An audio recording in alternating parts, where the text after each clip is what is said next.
Doctor Asif Nazrul স্যারকে কিন্তু আমরা পুরো মাঠে ময়দানে পেয়েছি এই আন্দোলনের সময়। এটাকে কিন্তু আমরা অস্বীকার করতে পারি না। ডক্টর আসিফ নজরুল স্যারের কিন্তু ভীষণ রকমের একটা অবদান ছিল এই আন্দোলনের সময়। এছাড়া বাকি যাদের নাম আপনারা বললেন, আমরা কিন্তু তাদেরকে আসলে আন্দোলনে ওভাবে দেখতে পাইনি আর কি, সারা জাগানোভাবে দেখতে পাইনি। আর ফারুকী সাহেবের কথাটা আমি এই জন্য বারবার বলছি, কারণ দেখুন উনি আওয়ামী লীগের অনেক বড় বড় নেতাদের সাথে আমরা ওনাকে সেলফি তুলতে দেখেছি, ওনার মিসেসকে শেখ মুজিবুর রহমানের একটা ছবিতে অভিনয় করতে দেখেছি, যেটা আসলে সবার দৃষ্টিকটন হয়েছে। এই জন্য আমরা ওটাকে ফোকাস করে বলতেছি মূলত। আরেকটা বিষয়, আরেকটা জিনিস আমি একটু আলোকপাত করতে চাই এবং ইলুমিনেট করতে চাই, সেটা হচ্ছে দেখেন একটা সংগঠন যখন হয় সব ধরনের লোক কিন্তু লাগে। কেউ স্লোগান দিবে, কেউ লিখবে, আবার কেউ বুদ্ধি দিবে, ঠিক আছে।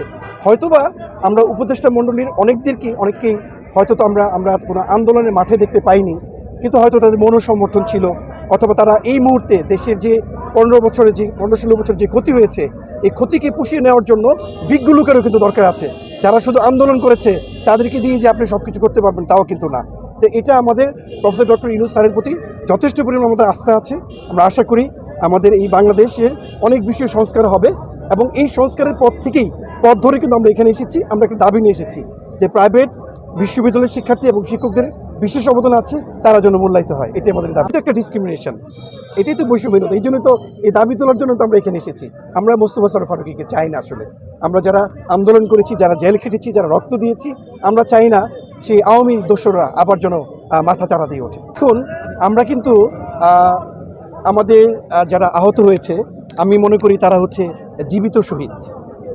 তাদের বক্তব্যগুলো শুনুন।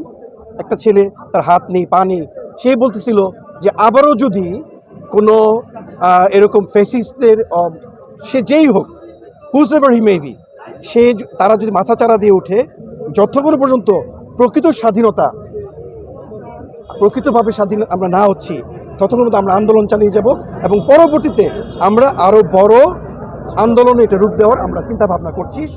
আমাদের এরকম চিন্তাভাবনা আছে। আমরা চাই যে আমাদের যারা ফ্যাসিস্টদের দোসর, সেই ফ্যাসিস্ট দোসর মুক্ত একটা উপদেষ্টা প্যানেল আমরা চাই।